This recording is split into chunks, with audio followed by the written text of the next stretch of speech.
जय श्री कृष्ण दोस्तों। जीवन में जब भी बुरा वक्त आता है तो सब कुछ उल्टा लगने लगता है। ऐसे में हिम्मत हारने के बजाय अगर हम थोड़ा धैर्य रखें और सही सोच रखें तो कोई भी मुश्किल आसान हो सकती है। धैर्य ही वो शक्ति है जो हमें बताती है कि आज का बुरा वक्त कल अच्छे वक्त में जरूर बदलेगा।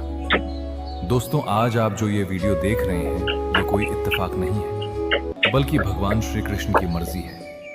श्रीमद् भगवद गीता का ज्ञान एक अमृत की तरह है जो मुरझाए हुए मन में भी नई खुशी भर देता है। मेरा विश्वास है कि अगर आप इन 30 अनमोल उपदेशों को शांति से सुनेंगे और समझेंगे तो आपकी जिंदगी पूरी तरह बदल जाएगी। चाहे आपकी कोई भी परेशानी हो, इन वचनों में आपको उसका हल जरूर मिलेगा। इसलिए इस वीडियो को अंत तक पूरा देखें और एक भी बात मिस न करें। और हाँ दोस्तों, अगर आप अपनी जिंदगी में शांति और कृष्ण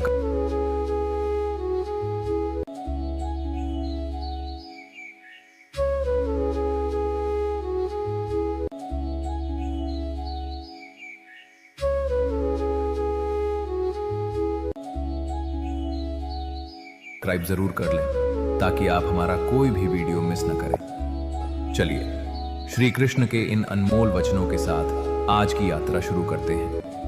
श्रीमद् भगवद गीता का पहला अनमोल वचन ये है कि जिस स्थान पर आपके लिए प्रेम और सम्मान न हो वहां कभी अपने कदम नहीं बढ़ाने चाहिए, क्योंकि जहां इंसान की कद्र नहीं होती वहां उसका आत्मसम्मान भी धीरे धीरे खत्म होने लगता है। महाभारत का युद्ध शुरू होने से पहले जब दोनों पक्षों के बीच तनाव अपने चरम पर था, तब श्री कृष्ण पांडवों की ओर से शांति का प्रस्ताव लेकर हस्तिनापुर पहुंचे। उनका उद्देश्य युद्ध कराना नहीं बल्कि दोनों कुलों को विनाश से बचाना था। उस समय शकुनी ने दुर्योधन से कहा, कृष्ण साधारण नहीं है, यदि किसी तरह ये हमारे पक्ष में आ जाएं, तो पांडवों की जीत का सपना यहीं समाप्त हो जाएगा। इसलिए इनका भव्य स्वागत करो, इन्हें अपने महल में ठहराओ और हर संभव प्रयास करके इन्हें प्रसन्न करो। शकुनी की बात सुनते ही दुर्योधन ने राजसी स्वागत की पूरी तैयारी करवा दी। जब श्री कृष्ण हस्तिनापुर पहुंचे तब दुर्योधन ने हाथ जोड़कर कहा, प्रभु कृपया मेरे महल में पधारिए, मेरा आतिथ्य स्वीकार कीजिए और मेरे साथ भोजन कीजिए। तब श्री कृष्ण ने शांत स्वर में उत्तर दिया, दुर्योधन, मनुष्य किसी के घर दो ही कारणों से जाता है। पहला, जब वहां उसे सच्चा प्रेम मिलता हो, और दूसरा, जब जीवन में ऐसी विपत्ति आ जाए कि उसके पास कोई दूसरा मार्ग न बचे। न तो मैं किसी संकट में हूं और न ही तुम्हारे मन में मेरे लिए प्रेम है। तुम्हारा यह निमंत्रण सम्मान से नहीं बल्कि स्वार्थ से भरा हुआ है। तुम मुझे इसलिए अपने महल में बुलाना चाहते हो ताकि तुम्हारा उद्देश्य पूरा हो सके। जहां केवल स्वार्थ हो वहां अपनापन कभी नहीं होता। इसलिए मैं तुम्हारा निमंत्रण स्वीकार नहीं कर सकता। इतना कहकर श्री कृष्ण वहां से सीधे महात्मा विदुर के घर चले गए। विदुर के घर में न सोने चांदी के बर्तन थे, न राजाओं जैसा वैभव था, लेकिन उनके हृदय में भगवान के लिए सच्ची श्रद्धा, प्रेम और सम्मान था। श्री कृष्ण ने महल का वैभव छोड़कर एक साधारण घर को इसलिए चुना क्योंकि भगवान को धन नहीं, भावना प्रिय होती है। यही कारण है कि इतिहास आज भी विदुर के प्रेम को याद करता है, दुर्योधन के वैभव को नहीं। इसलिए श्री कृष्ण कहते हैं कि जीवन में कभी भी उन लोगों के पीछे मत भागो जो केवल अपना स्वार्थ पूरा होने तक तुम्हें याद करते हैं। हमेशा वहीं रहो जहां तुम्हारी उपस्थिति का सम्मान हो, तुम्हारी भावनाओं की कद्र हो और तुम्हें बिना किसी स्वार्थ के अपनाया जाए। क्योंकि जहां प्रेम और सम्मान नहीं होता। तो चलिए अब आगे बढ़ते हैं। श्रीमद् भगवद गीता का दूसरा अनमोल वचन ये है कि जिस रिश्ते में मर्यादाएं समाप्त हो जाती हैं वहां अंत में केवल विनाश ही बचता है।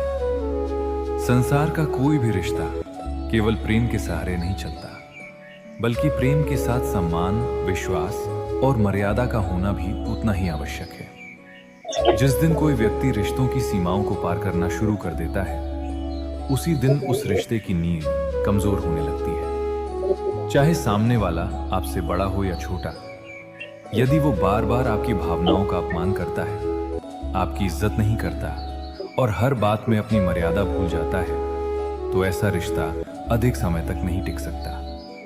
महाभारत इसका सबसे बड़ा प्रमाण है। जब दुर्योधन ने अपने बड़ों की सलाह को महत्व देना छोड़ दिया, गुरुजनों का सम्मान नहीं किया और द्रौपदी के अपमान जैसी अधर्मपूर्ण घटना को अपना अभिमान बना लिया, तभी कुरुवंश के विनाश का मार्ग तैयार हो गया। यदि उस समय रिश्तों की मर्यादा बचा ली जाती तो शायद महाभारत जैसा भयंकर युद्ध कभी नहीं होता। इसलिए श्री कृष्ण कहते हैं कि किसी भी रिश्ते को निभाने के लिए केवल अपने अधिकारों की नहीं बल्कि अपने कर्तव्यों की भी रक्षा करनी चाहिए। जहां लोग एक दूसरे की भावनाओं की कदर करते हैं, एक दूसरे की बातों का सम्मान करते हैं और कभी अपनी सीमाएं पार नहीं करते, वहां रिश्ते जीवन भर मजबूत बने रहते हैं।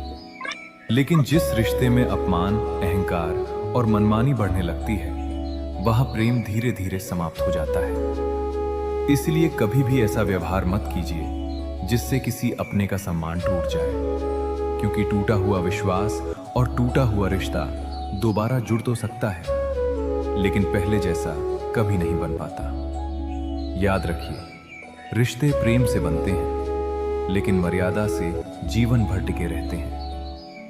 श्रीमद् भगवत गीता का तीसरा अनमोल वचन ये है कि मनुष्य के सभी दुखों का सबसे बड़ा कारण उसका मोह होता है। जब किसी व्यक्ति का मोह किसी इंसान, वस्तु, धन, पद या रिश्ते से जरूरत से ज्यादा बढ़ जाता है, तब उसका विवेक धीरे धीरे समाप्त होने लगता है। मोह मनुष्य को सत्य से दूर ले जाता है और अज्ञान की ओर धकेल देता है। यही अज्ञान आगे चलकर उसके जीवन में अनेक दुखों और परेशानियों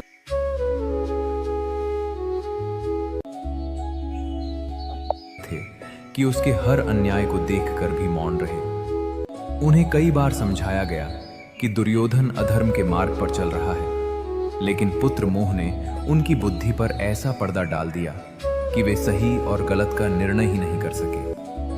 अंत में उसी मोह ने उनके पूरे परिवार को विनाश की ओर पहुंचा दिया। इसलिए श्री कृष्ण ने अर्जुन से कहा था कि जब मनुष्य के भीतर ज्ञान का प्रकाश जागता है तो सबसे पहले उसका मोह समाप्त होता है, क्योंकि मोह ही अज्ञान की जड़ है। इसी सत्य को समझाने के लिए एक प्रसिद्ध कथा सुनाई जाती है। यूनान का सम्राट सिकंदर पूरी दुनिया जीतने का सपना देखता था। एक दिन उसकी मुलाकात एक नागा साधु से हुई। साधु ने मुस्कुराकर पूछा, मान लो तुम पूरी दुनिया जीत लोगे, फिर उसके बाद क्या करोगे? क्या इसके आगे भी कोई और दुनिया है जिसे जीत सको? यह प्रश्न सुनकर सिकंदर कुछ क्षण के लिए मौन हो गया। तब संत हंसते हुए बोले, तुम्हें दुनिया जीतने की नहीं, अपने मुंह को जीतने होता है। क्योंकि जिस व्यक्ति की इच्छाएं कभी समाप्त नहीं होती, उसे पूरी दुनिया भी सुख नहीं दे सकती। मेरे पास कुछ भी नहीं है, फिर भी मैं आनंद में हूं, क्योंकि मैं किसी मोह का दास नहीं हूं। संत की बात सुनकर सिकंदर पहली बार अपने जीवन के बारे में सोचने लगा। उसे समझ आ गया कि यदि मन का मोह समाप्त नहीं हुआ तो सारी दुनिया जीतकर भी शांति नहीं मिलेगी। श्री कृष्ण कहते हैं कि मोह केवल धन का ही नहीं होता।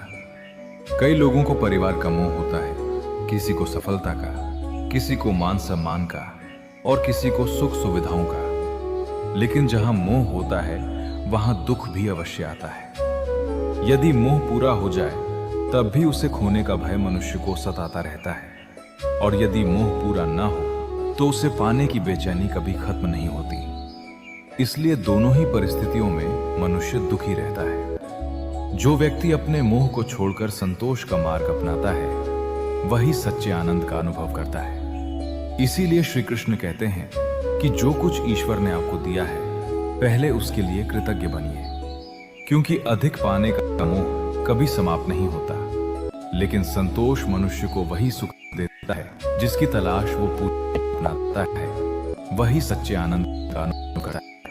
इसीलिए श्री कृष्ण कहते हैं कि जो कुछ ईश्वर ने आपको दिया है, पहले उसके लिए कृतज्ञ बनिए, क्योंकि अधिक पाने का मोह कभी नहीं हुआ।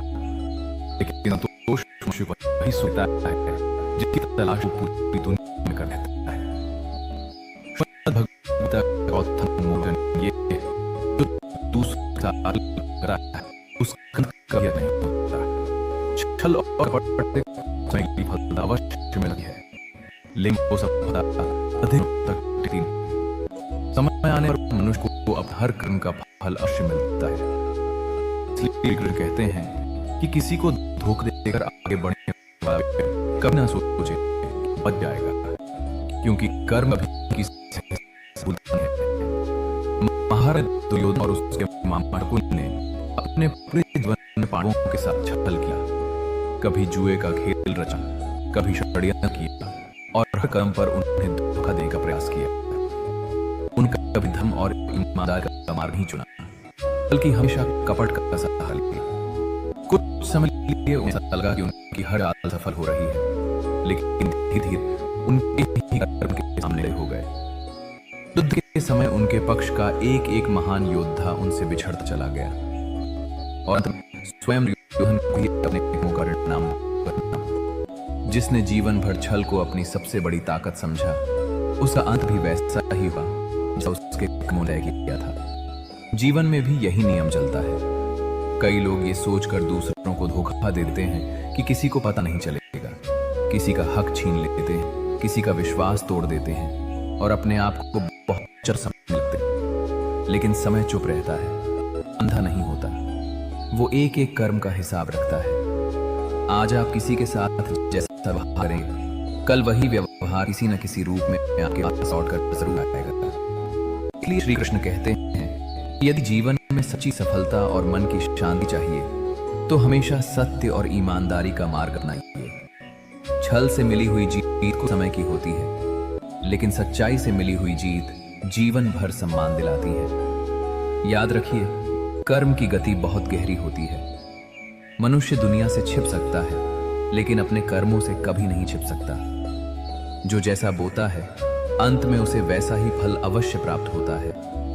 यही प्रकृति का अटल नियम है। श्रीमद् भगवद गीता का 5वां अनमोल वचन यह है कि अपने जीवन का सहारा कभी किसी इंसान को मत बनाइए। मनुष्य की सबसे बड़ी भूल तब शुरू होती है जब वो अपनी ताकत, अपनी खुशी और अपने भविष्य को किसी दूसरे व्यक्ति से जोड़ देता है। जिस दिन आपको ये लगने लगे कि इस व्यक्ति के बिना मेरा जीवन नहीं चल सकता, उसी दिन से आपकी कमजोरी शुरू हो जाती है। क्योंकि दुनिया का नियम है कि लोग वहीं तक साथ निभाते हैं जहां तक उनका स्वार्थ पूरा होता है। जैसे ही सामने वाले को यह पता चल जाता है कि आप उसके बिना नहीं रह सकते, वो आपकी इसी मजबूरी का फायदा उठाना शुरू कर देता है। इसलिए श्री कृष्ण कहते हैं कि इस संसार में यदि किसी को अपना सहारा बनाना है तो केवल ईश्वर को बनाइए, क्योंकि इंसान का साथ परिस्थितियों के साथ बदल सकता है, लेकिन भगवान का साथ कभी नहीं बदलता।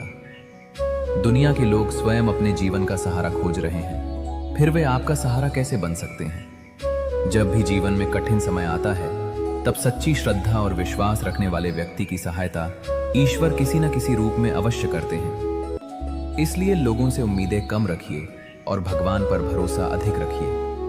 याद रखिए, मनुष्य का सबसे बड़ा सहारा उसका आत्मविश्वास और भगवान पर उसका विश्वास होता है। जो व्यक्ति हर समय दूसरों के सहारे जीना चाहता है, वो कभी मजबूत नहीं बन पाता। इसलिए अपने पैरों पर खड़ा होना सीखिए, अपने मन को मजबूत बनाइए और अपने जीवन की डोर किसी इंसान के हाथ में मत दीजिए, क्योंकि जब सहारा इंसान बनता है तो निराशा मिलने की संभावना रहती है, लेकिन जब सहारा ईश्वर बनते हैं तो रास्ते भले कठिन हो, मंजिल कभी दूर नहीं होती।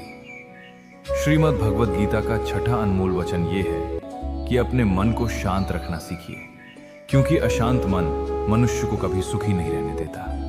संसार में मिलने वाला सुख और दुख बाहर की परिस्थितियों से नहीं, बल्कि मन की अवस्था से पैदा होता है। जिस व्यक्ति का मन शांत होता है, वो कठिन से कठिन परिस्थिति में भी सही निर्णय ले लेता है, लेकिन जिसका मन अशांत रहता है, वो छोटी सी बात को भी बहुत बड़ी समस्या बना लेता है।